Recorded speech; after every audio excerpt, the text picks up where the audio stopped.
Hello and welcome to Toyah at Home for another Anthem special. We have fantastic special music for you, very rare clips, and also I will be answering your questions. Last night the Anthem tour opened in Norwich. It was a fabulous evening and it was so wonderful to perform songs like Pop Star and Marionette again and all the other songs off Anthem. It's been a fantastic week. I wild swim every day now, and I don't mean like wild. I'm out there in the elements, conditioning my body to cold temperatures, because in 10 days' time, I'm going to be in a movie where I have to be in the sea off the south coast of the Isle of Wight. And I took it upon myself to, as an actress, as part of the technique of being an actress, that I really should be totally up to full strength as a swimmer, even though the character I'm playing is not a good swimmer. I'm going to be out at sea, it's going to be cold, there's going to be the kind of possibility of having to recognise hypothermia and all of that. So I've taken on a trainer who swam the English Channel how many times? I think he swam it 7 times. So he's now training me every day in a lake near where I live. And on Sundays, I go and swim in the sea off the South Wales coast. And I'm enjoying it immensely. And it's helping getting my waistline back, which I just really love. The director of this movie really excites me, and it's a short film. It's only one character in it, that's me. It's going to show in all the festivals around the world next year.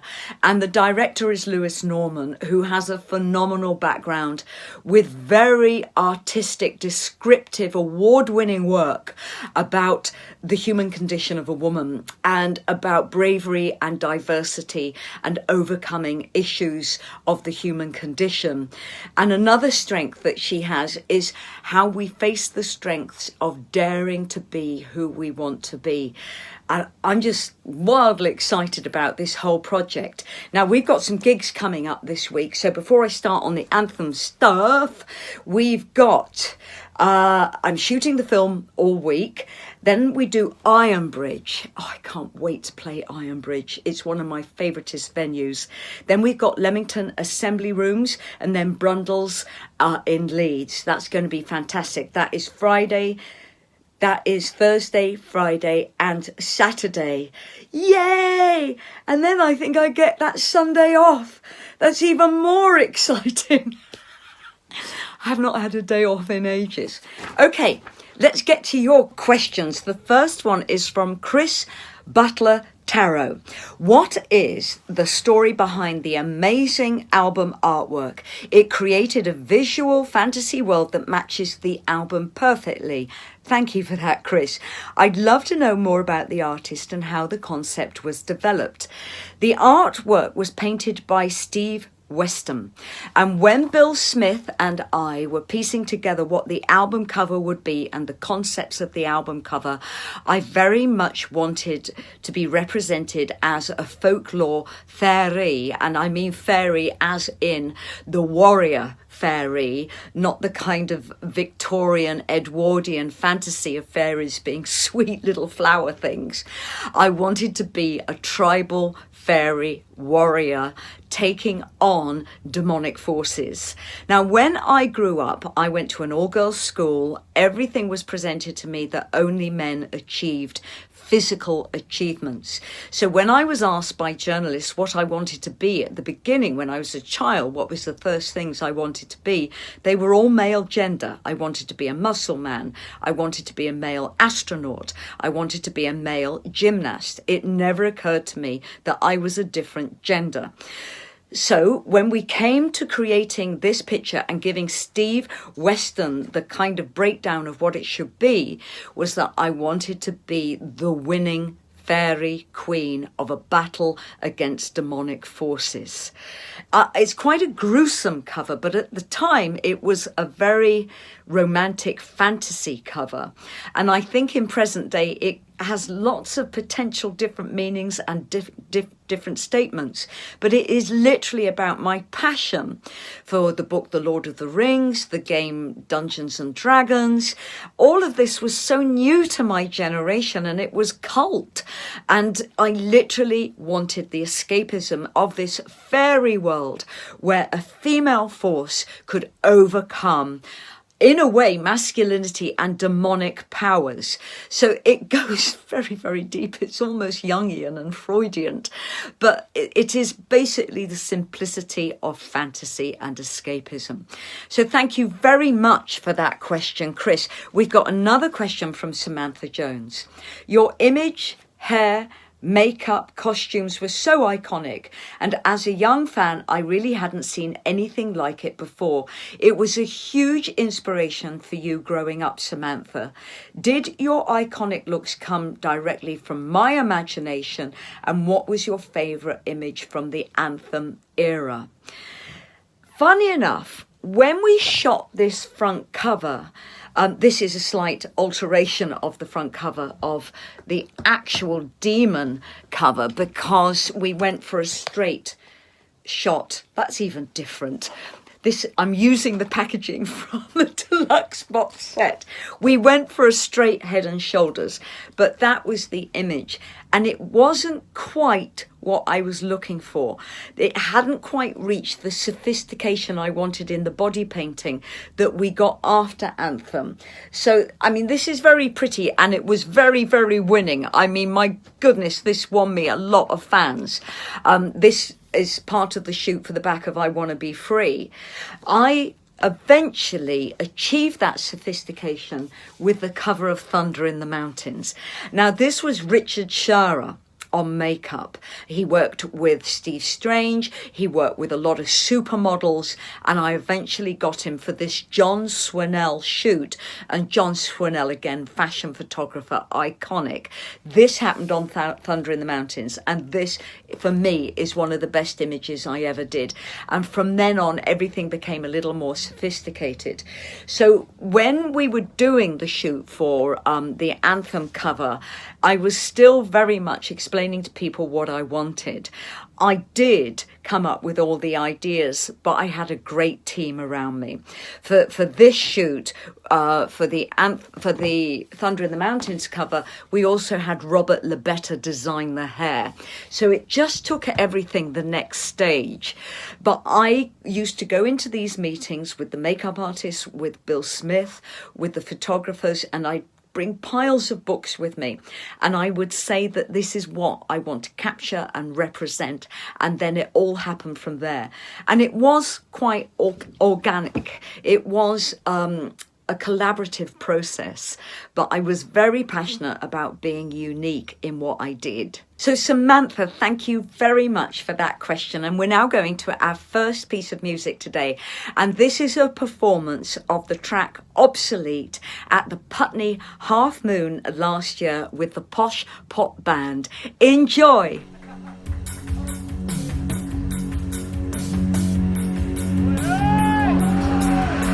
Obsolete, well, obsolete in the dawn went by, and darkness made the electric chair, and death agreed to RVA. The obsolete will always exist with death defied. Penetrate a wall and slip inside. Split your persona, see your mind divide. Tear you apart, take you both for a ride. Girl child, discover their lips, discover scent, what makes life tick. Boy child, girl child, discover new tricks, new reason for fun, another law to run from. Scaleless skies with starless eyes, kiss their rainbow minds. So we jump right down and play the clown to that glittering high. Clapped and cheered, it was mighty weird, but we had to go back home. So we went to the ship for a cosmic trip right through the dawn. Boy child, girl child, discover their lips, discover scent, what makes life tick. Boy child, girl child, discover new tricks, new reason for fun, another law to run from. Reference to the futures, return troubled creatures. Reference to the futures, with God's forgotten sons. Reference to your mothers, when the devils want a piece. Reference to your brothers, your sisters pretty obsolete. When obsolete in the dawn went by, and God was me the electric chair, and devil agreed to RBA. The obsolete, obsolete, when obsolete in the dawn went by, and God was me the electric chair, and devil agreed to RBA. Obsolete.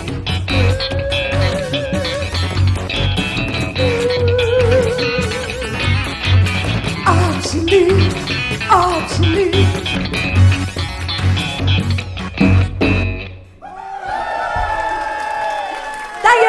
That was Obsolete at the Putney Half Moon last year with the Posh Pop Band. I hope you enjoyed it. Now, we got a group of questions here.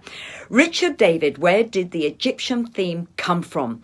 Is it an interest of yours? Okay, we've got a few questions here, Richard. The Egyptian theme came from a book that I bought when I first moved to London called The Egyptian Book of the Dead.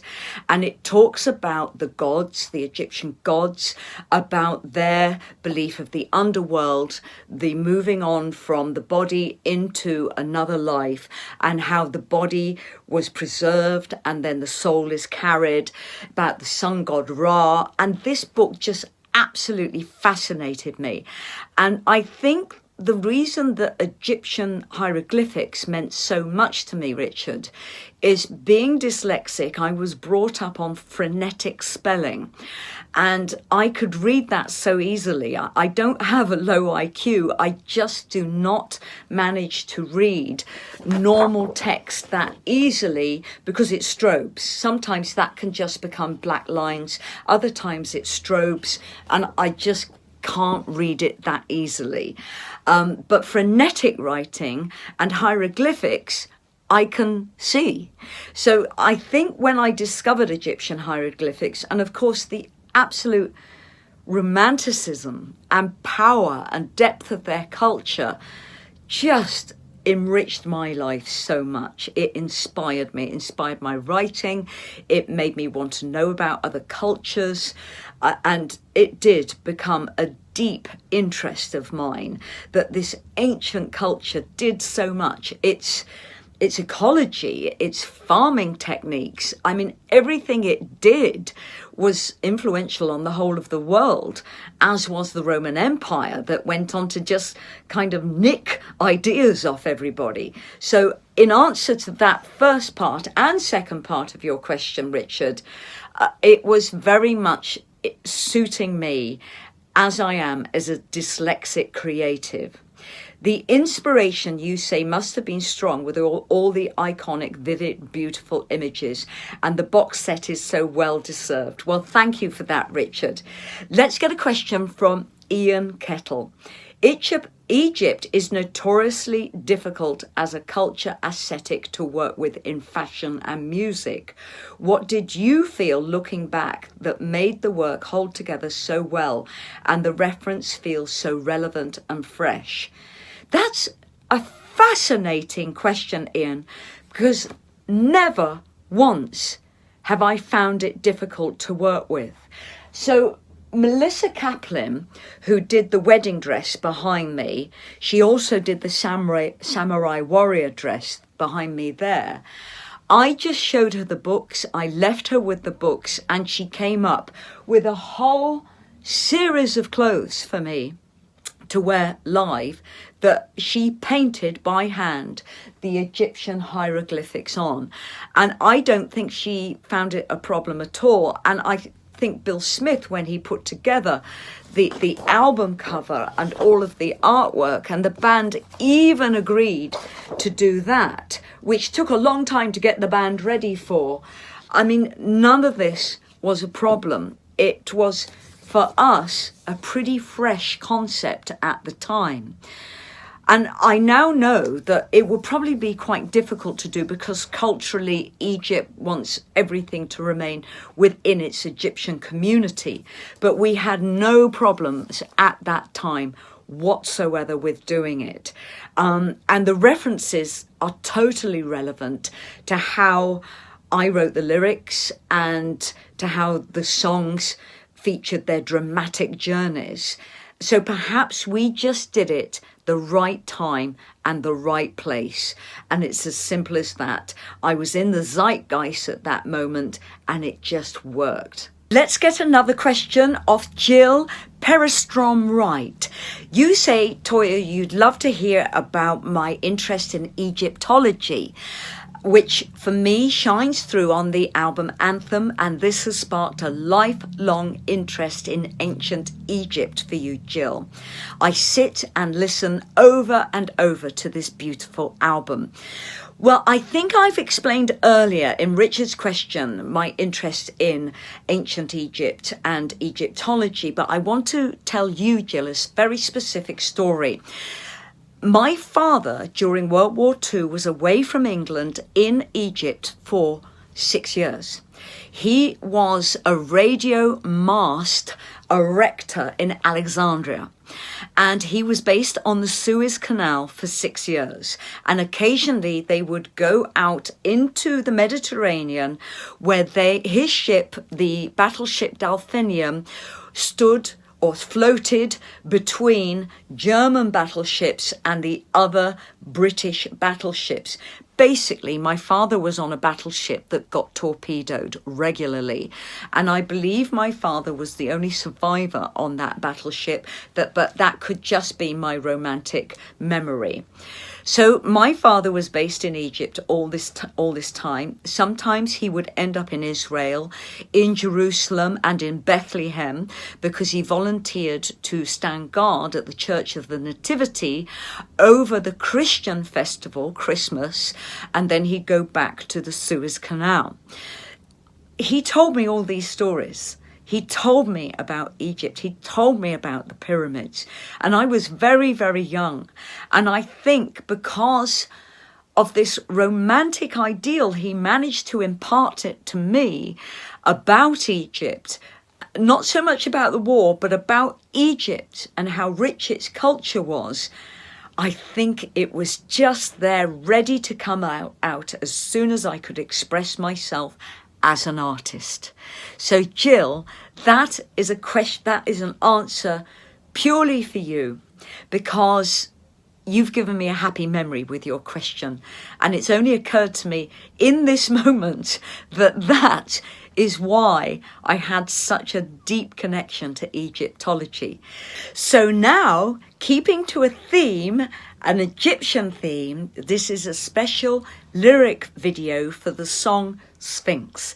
Now, Sphinx was recorded within the Anthem session, but it only got released as a flexi disc for the magazine Flexi Pop. But now you all have it in this beautiful new package. So please enjoy this special film of Sphinx.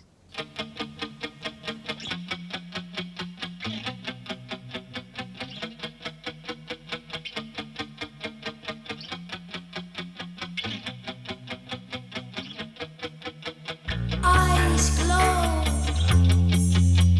vestal virgin's love, in swirling snow, as a pyramid explodes. I float down the Nile, I see the Sphinx smile.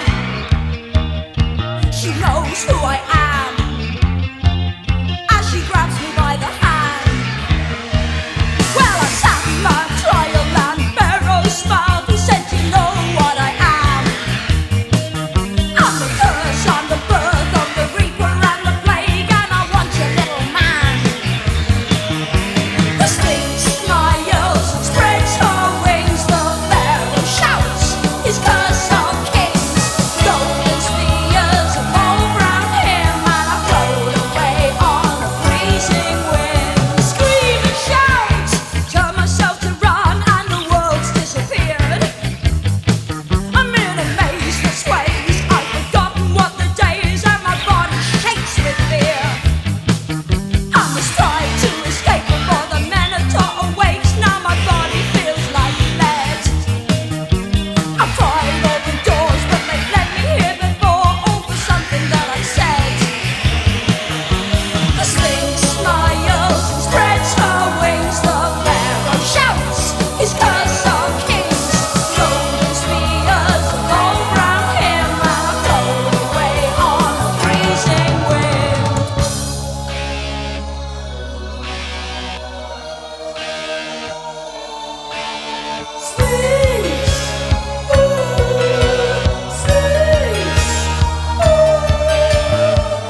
That was Sphinx, and I'm just so happy that this is included in this brilliant re-release, because for about 41 years I've been hearing from all of you how much you love this song. So there it was, a lyric version for you.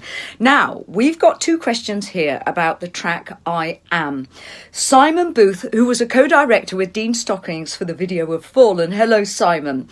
You ask, I'd love to know absolutely anything about the mysteriously haunting I Am, because it's always been one of my favourites on the album. Now, also asking about I Am is Paul S. Nutton. He says, my favourite track is I Am. It feels like a spiritual quest to find oneself. What is it about? Well, Simon, Paul, wonder no more, because this is my interview on the DVD commentary on the re-release of Anthem. I hope it explains everything for you. My fingers are grass, my tongue the ass, my town a burial mound. My eyes are jewels, my ears hear fools, I put them down. I believe with I Am, when I was presented with the backing track, the band felt it was unfinished and they wanted to hear what I was going to put on it, then they were going to finish it. It was one of those magical writing moments where I just came up with such a strong lyric, and it came very quickly because of the brilliance of the backing track that I got. I went into the studio, I put the vocal down, and I explained that I wanted this kind of free fall of words in the middle eight that dropped like water out of a waterfall, and Nick Talbot just got it immediately, and we just started doing this kind of choral kind of dropping of harmonies. The words were so strong, so powerful, of being alone in your room, which later became very strong within the Changeling album, of being alone in your room, looking up at a moon that you know that everyone you're missing in your life is looking at the same time, but you're not connected physically. And this imagery came up within I Am of almost someone born into this time, 1981, who knew they'd been Cleopatra in a past life, who was sitting in a bedsit, looking out the window at the moon, knowing that they'd experienced better than this, and they were just completely dispossessed. So I Am is all kind of about that. So when I went into the studio, knowing I'd written an absolute gem, I put the vocal down, I believe with just me and Nick Talbot and the engineer. I don't think Joel was there at this point, and the band came in and they just went, oh my God. I mean, I remember they listened back and the joy in their eyes, they just loved it. And I think everyone started setting about creating these little sounds, but one of the ones we really needed was an actual waterfall.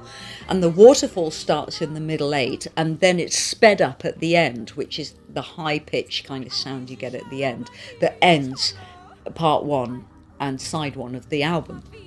So we had to get the engineer to go into the toilet, which was literally 10 feet away, and hold a microphone while we flushed the loo.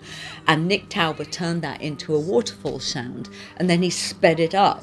So that track in particular was great fun for everyone. And I remember all of us were in the studio once I'd done the vocal, and everyone was just so excited by the entire song because it just came together so beautifully.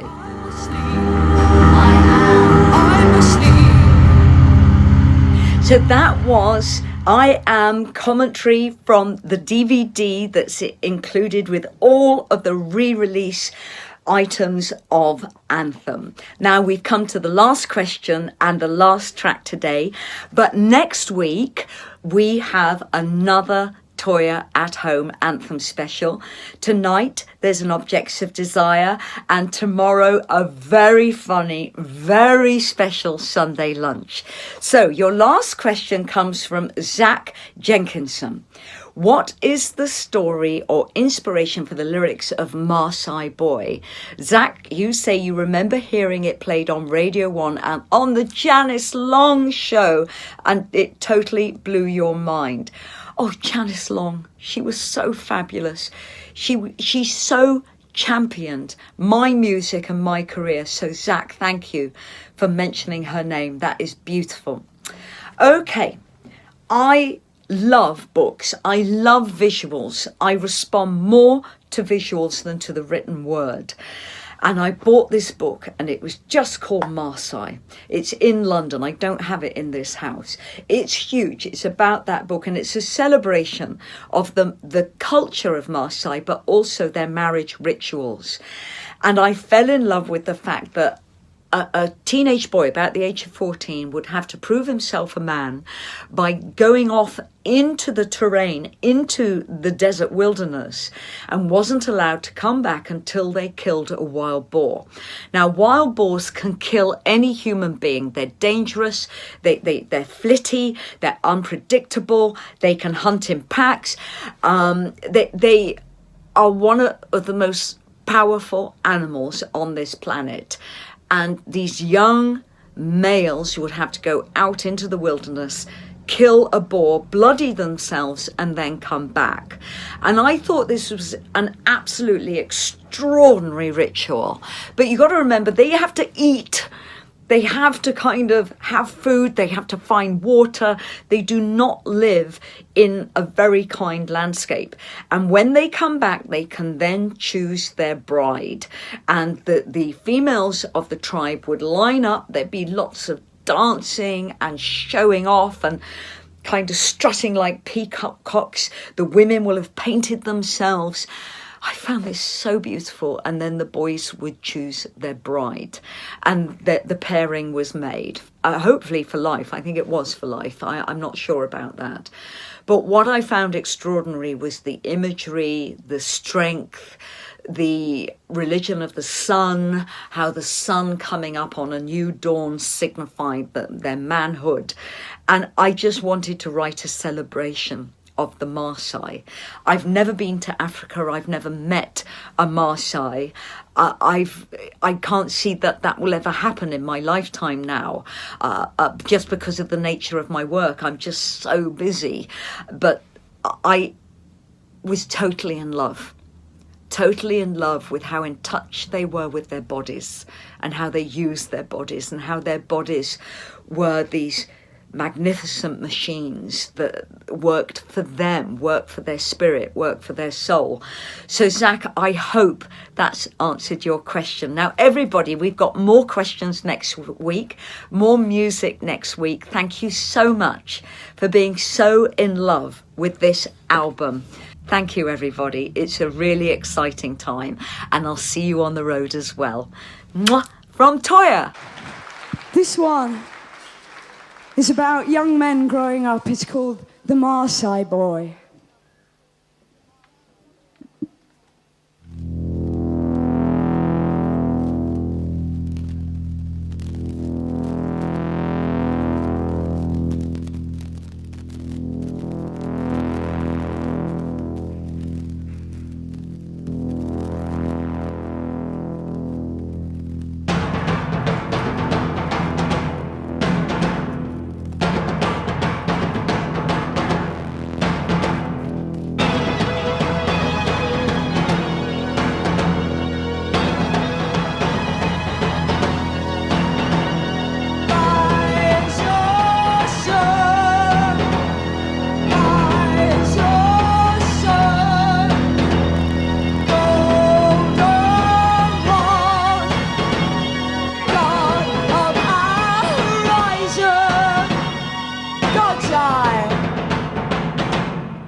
You must kill the bull,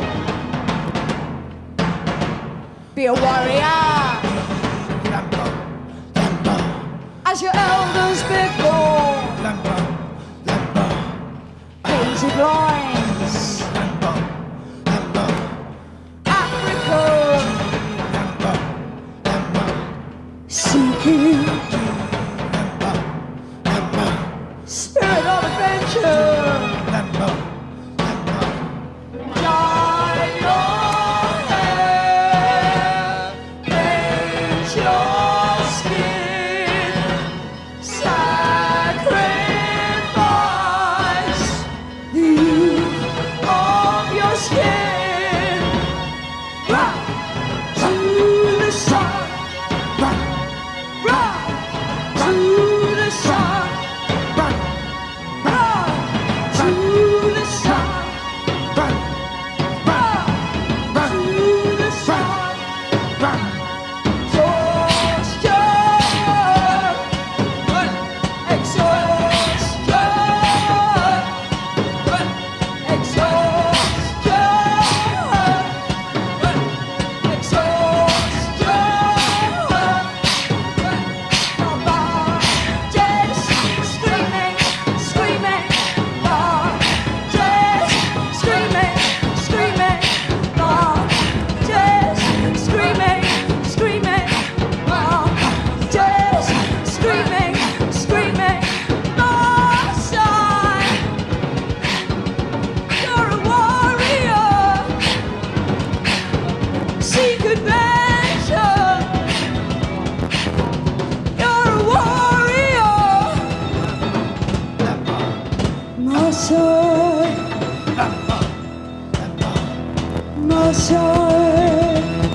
Maasai Boy, you're a warrior.